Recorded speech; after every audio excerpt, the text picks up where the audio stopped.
Building a social agency. Now this is thoughtful.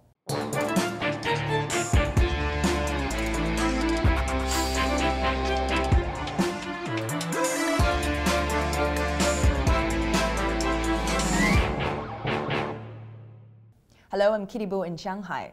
Marketers are eager to complement traditional advertising with online engagement, but finding a partner is a challenge. Many global ad networks were slow to build strong digital media disciplines. That's changing as the needle continues to move towards earned media and social media engagement. Smart agencies are now embracing digital media and social media in particular as the core of a good communication strategy. This week on Thoughtful China, we'll look at strategies to build a digital discipline with Viveka Chan, Chairman and CEO of We Marketing Group. Viveka, last summer your agency established We Digital, a division that specifically deals with digital marketing. So I was wondering what was behind the decision? Okay, I set up We Digital in June of last year. And actually, when I started We back in end of 2005, I wanted to, we was established as a brand agency. So I wanted to focus on being the main brand agency first. But I always had this kind of digital thing in me, because I started in my previous job, I started an interactive agency back in 1997, internet advertising in 2000, and so on. So I always wanted to do something with the internet. So 3 years after I thought, okay, now that we have got the main agency kind of relatively stable, what am I going to do in the internet? That was the question. And then I looked at various things. Should I do internet advertising? Well, I don't really have an edge versus the other companies who are now doing it. Should I do websites? Again, there is like not much money to be made if I want to do it right now. So I actually looked into mobile for 2 years. But then I found that there isn't really a revenue model for us. It's really apps and SMS, but we're not really into apps and so on. Until 2 years ago, I started to look into social media. And the reason is because we have a partner, because we have a worldwide network called Worldwide Partners, and one of the agencies told a successful story they had, how they from traditional agency now become a social media agency in the US, and was very successful. I thought, this is really interesting. So I actually talked to them. I went to Atlanta to see them and to look at what they do, kind of the concept of social media, but what is it really like? And they actually told me social media only took off about 2 years ago in the US. So I thought, and it's not that, I'm not that late. So I thought this may be a good idea in China. So, and the reason I did it is because after looking at what they do, I found that social media is strategic. It is creative, because if you are not creative, nobody is going to be looking or retweeting, etc. It is brand building. So it is long term. So all of these things seems to suit our core competence. So I thought, this is an area I should get into. But share with us your learning curve. I mean, how did you do it? Yeah. How did you first create this understanding for yourself to really see what's happening in the social media in China? And second of all, how did you create a principle to apply in your agency to deal with online marketing? So as I said, this first came because I was looking at various internet stuff, and that US company gave me some kind of inspiration. But actually, I know nothing about social media. And I'm not born in the internet generation, so if I don't have to do anything, it's not really part of my business, I'm not really into it. So the learning curve, I think, starts with first, you kind of have this, your attention span like this, right? What's going on? And I think it starts with a business opportunity. So it actually starts with one of our ex-client said, he actually left his previous job. He was an editor of a magazine here. And he left and started his own little social media agency for 1 year, so he was into that whole space in China. And he had an opportunity to pitch a big multinational account. He can't do it himself. He asked if we would like to do it with him. So first start with the business opportunity. You were forced into it in a way. You were thrown into the deep end. I was interested. I don't know if I can do it. So when I talked to, this guy really knows about the social media space. But I thought, well, that's not good enough though. We can combine what he knows with our brand marketing. And then it becomes something that's pretty unique. Because the people who really know about local social media doesn't really have the bigger brand marketing picture. So I thought if we combine this, it may be something new. So we did that, and actually we won that business.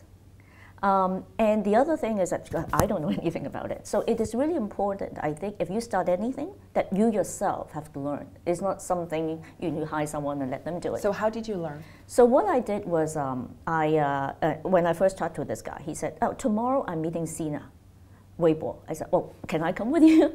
So we had lunch. And then it was first time my exposure, and I started my, and actually Sina helped me open my Weibo account. Right. So I started with my own Weibo account to learn about it. So I started to post, write. It was quite difficult for me at first. Be part of it, right? Yeah, but I insist doing it myself. I didn't ask someone else to do it for me. So I think the learning has got to be, you've got to do it yourself. Mm-hmm. You've got to learn it yourself. You've got to combine the various expertise together to make something that isn't there before.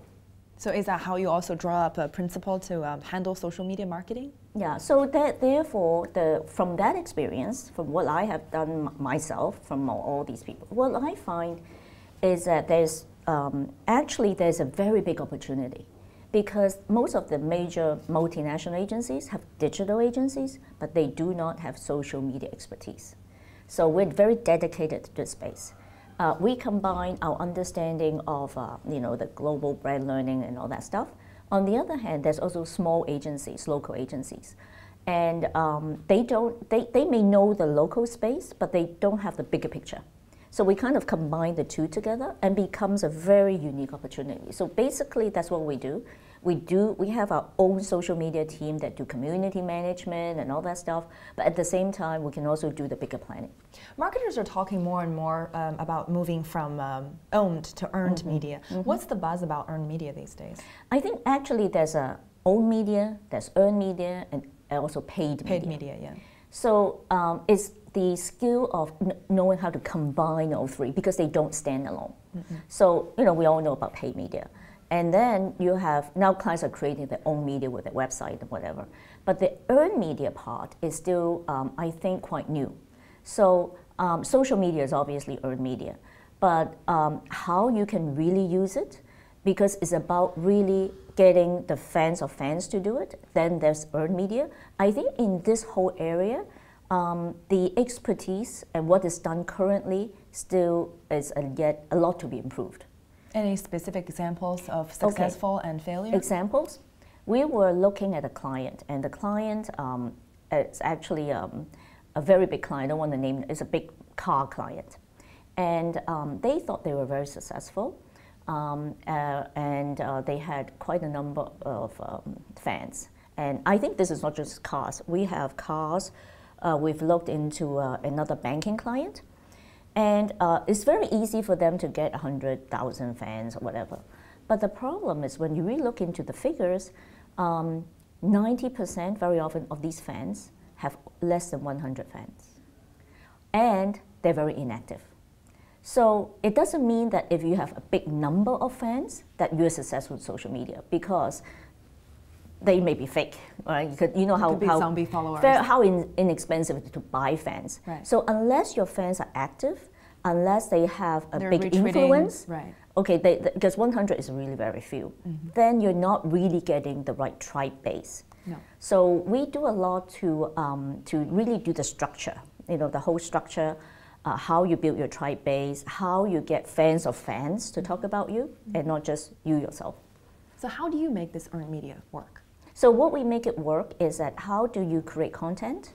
How do you get engage the user, not the fans, to really talk about you? Right. So for example, what we find is one of the biggest problems is that a lot of clients may be using, for example, Weibo as another channel. So they broadcast.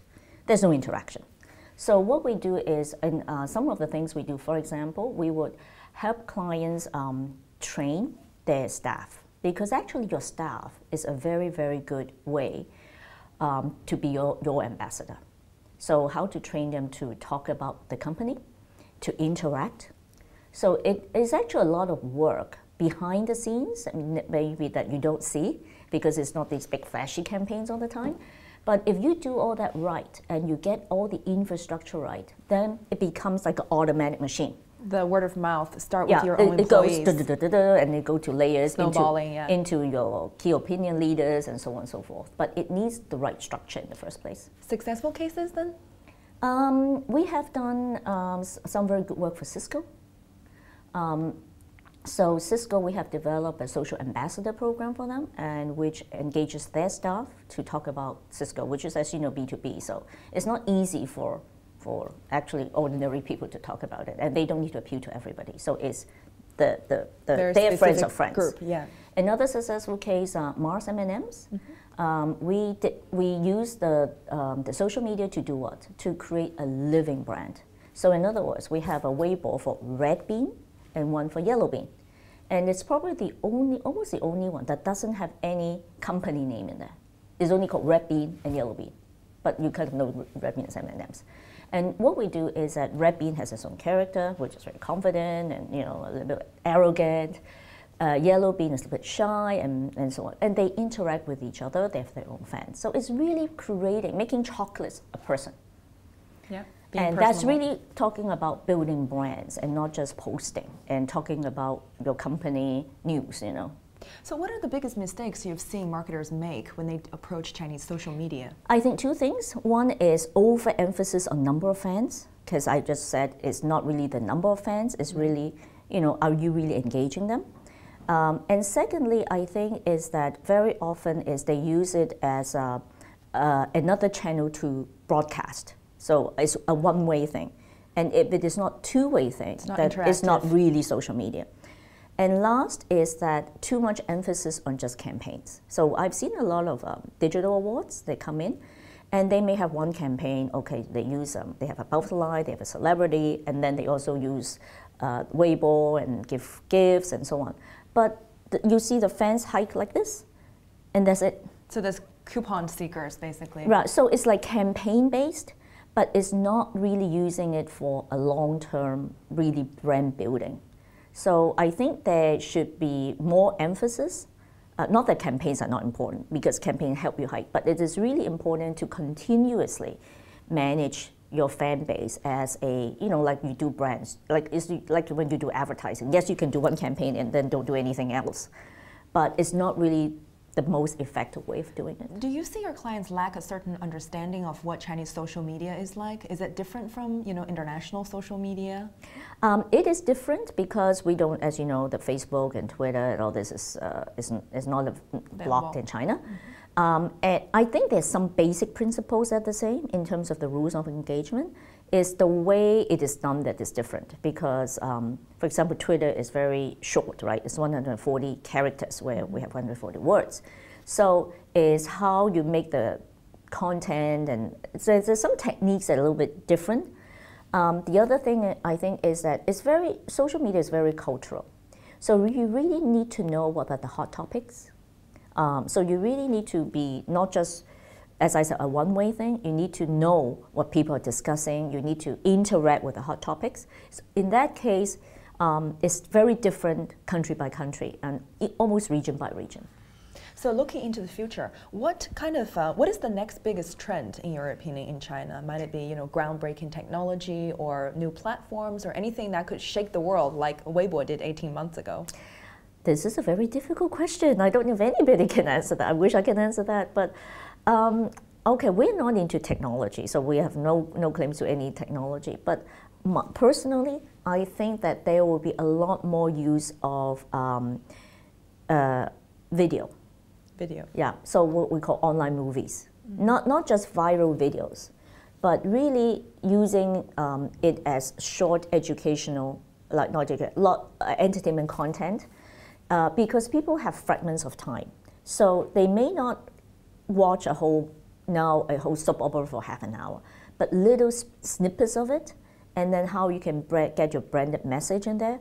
It may be various things from really like soap opera is very educational, so you kind of catch it every day, to little educational tips like for your kids and things like that. So I think short films, movies type of video would be more and more popular. I saw some figure that 50% of what you download of a video already, But the problem right now is it's actually too slow if you do it on your mobile phone. So I try to, sometimes I really want to look at video, but I just have no patience. So I can't be bothered. Yeah. But as the broadband speed becomes better and better, as technology improves, I think the use of video would explode. So I think it is important to kind of understand it more and be a little bit ahead of the game. I was just wondering, who's your biggest competition now? We don't have companies that really compete because I just find that, we have the space, very interesting, between the international and local companies. So we kind of have this kind of unique area.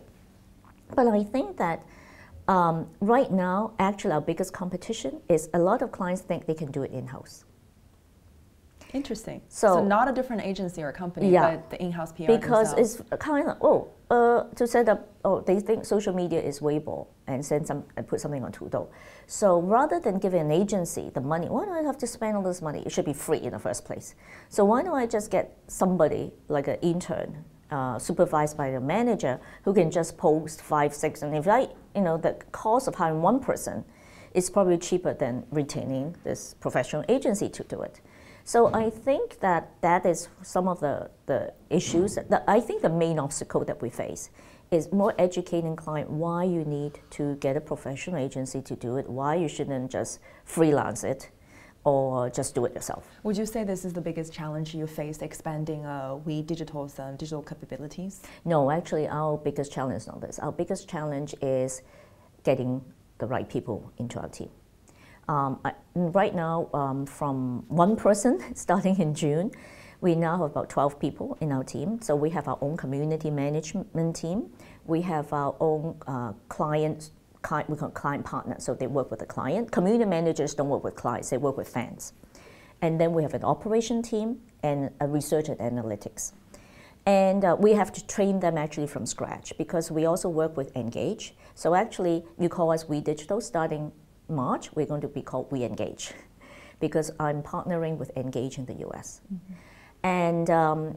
And so our biggest issue is that how do we get people quick enough, train them fast enough to cope with the business growth. Would you say the talent pool is basically empty right now? There is a lot of fresh talent. There is a lot of maybe digital talent, but not really social media talent. So if somebody knocks on your door and say, hey, I can do this job for you, how do you see if this person is really up to the game?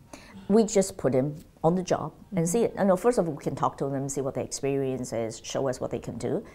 And we would put them in different categories. Some may be good and very good in community management. Some may be very good in planning. Some in project management. So it depends what their skill sets are. But whenever they come in, at this moment at least, we would want them start with community management. So they have to start to write. They have to at least know this. Eventually they may be in planning or in operation. But it's like when you're in advertising, you don't start from below. You can't be the manager. So we want them to start with at least interacting with fans first. So we are actually, our team, most of them do not come from ad agency background. Mm-hmm. They come from various backgrounds. And we're quite happy to train them and do it our way. Thanks, Viveka.